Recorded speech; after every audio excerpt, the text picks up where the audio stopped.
Imagine that a popular brand was just newly launched in your place, be it a food chain like Shake Shack, or a clothing brand like Brandy Melville, with hundreds and thousands of people visiting each day. What would you do? Well, most people think that they're rational, and by this logic, you should definitely avoid going there at least for these few days, even if you're kinda interested, and wait until the hype is over, because you can buy the exact same product even after a month. The brand won't just disappear, right? But that's not how it works. When the American food chain Shake Shack was first launched in Singapore in 2019, local newspapers reported that a line of 90 people was already formed half an hour before it's even open.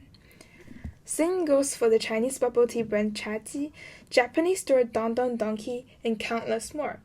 So people are not that rational after all? Well, it depends on how you define rationality. This is a crucial first step in this course, as it sets the foundation of our understanding before we can analyze how people appear to be irrational in game theory. You may say that from an economics perspective, since we're in an economics podcast, rationality is pursuing self-interest. Or you may argue that it just means that you are consistent in choice patterns or making morally sound decisions. In fact, there is no one fixed way to define the term rationality, even within economics. According to the Stanford Encyclopedia of Philosophy, rationality can be structural, substantive, instrumental, or bounded, starting with structural. This means that you are coherent and organized in your mental structures, such as beliefs and preferences, which simply means that you're not contradicting your own reasonings when making choices. So, is queuing for Shake Shack rational structurally? Well, if you do believe that rushing to a newly launched brand for the hype is what makes you happy and it's worth it, and the next time something is launched, you will still want to queue because this is just what you prefer, then sure, yes, you are coherent and logically sound, which makes you structurally rational. But you may not be achieving instrumental rationality. Instrumental rationality means that you strive to achieve a desired outcome using the most effective and efficient means. So, in Singapore, an Asian society that is quite competitive and hectic, many have the common goal of achieving success in studies or work. And by being efficient, it is for you to spend your time wisely and try to achieve your goals in studies and in work with your best effort. But queuing for hours and hours takes away time for you to do that. And getting that burger or that bubble tea will not get you into your dream university or to secure your job. Even if your goal is just to try Shake Shack, it is not the most effective and efficient way, given the large opportunity cost of queuing. However, you can also argue that because joining the hype makes you happy, you may be more productive and focused when you return to work, compared to working all day and may even get a pay rise. Whether that's psychologically true or not is another topic for discussion, but this can make you somewhat instrumentally rational, as you are achieving your goals in a way that's effective for you. At this point, it should be clear to you that whether someone's rational or not really depends on how you perceive the term and how you process your train of thoughts. Contrasted from structural rationality, which focuses on the internal consistency of one's mental states, substantive rationality concerns whether those mental states are justified in light of evidence or reasons. This means that substantive rationality looks into whether actions are guided by values and cultural obligations in the wider society, rather than just one's individual beliefs. Let's take the prisoner's dilemma game for illustration. For some context, the prisoner's dilemma is a situation in which two people are faced with a choice: cooperate with each other or to defect. Here's how it works in simple terms. Two prisoners A and B are arrested for a crime. The police have enough evidence to convict them on a charge, but with missing information on the specific duration of the charges that should be charged. Each prisoner has two options: to cooperate, which is to stay silent and not betray the other, or to defect, which is to testify against the other. If both cooperate, they get a 1-year sentence each. If both defect, they get a 2-year sentence each. If one cooperates and the other defects, the defector goes free and the one who cooperates gets 3 years sentence. In a survey conducted by us receiving around 100 responses from Singapore, China, the EU, and US, we experimented with the prisoner's dilemma game with the inclusion of social norms. Substantive rationality is also reflected in the results.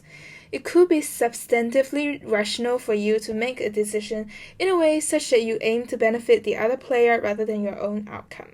For example, if the other person is your mom, and you love your mom, so it aligns with the value society commonly holds, which is that, well, we should try to make the best happen for our loved ones. So you may choose to cooperate more so that your mom has a higher chance to have a shorter sentence. And this is substantively rational. In fact, an overpowering 93.8% of the respondents chose to cooperate in our survey.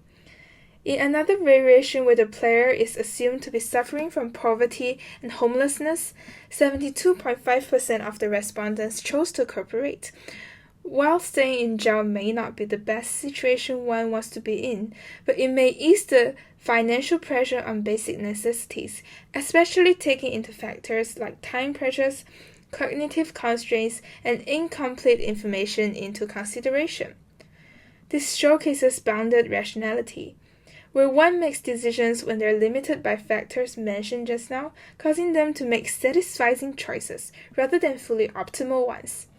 This is because the players suffering from homelessness may not have better choices at that time, or they have incomplete information in terms of how center prison conditions could be harsher than staying on the streets, or about the loss of freedom. The concept of rationality is crucial in our future exploration of further game theory and behavioral economics concepts. It is also essential for us to understand the limitations of rationality concepts so that we can dive deeper into how game theory is restricted in the real world.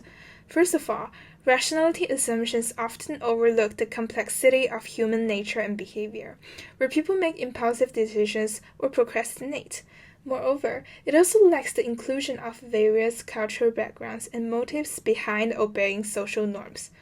What rationality means can be drastically different for people from different cultures.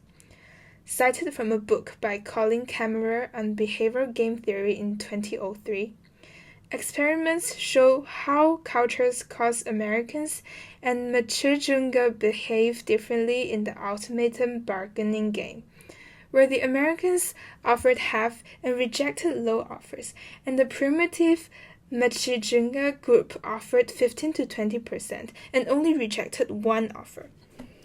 Furthermore, if we act in a way such that we obey social norms, but we don't actually believe in it, and it's just something society believes in, and we're kind of forced to do so in order to fit in, then it doesn't directly fit into any type of the rationality mentioned. It is just way too impossible to simply categorize complicated human beings into a few types of rationality, and something will definitely fall out of these categories. That's a major contributing factor to the limitations of traditional game theory, since it's built upon rationality assumptions. And we'll be looking into how social norms and behavioral economics can influence game theory decisions in the future episodes. So, next time if someone calls you a rational, crazy person, you now have the power and knowledge to correct them, or at least understand that they definitely know less than you in determining what makes one rational or not. That concludes the introductory episode on rationality. Hope you had a great time listening, and see you at the next game!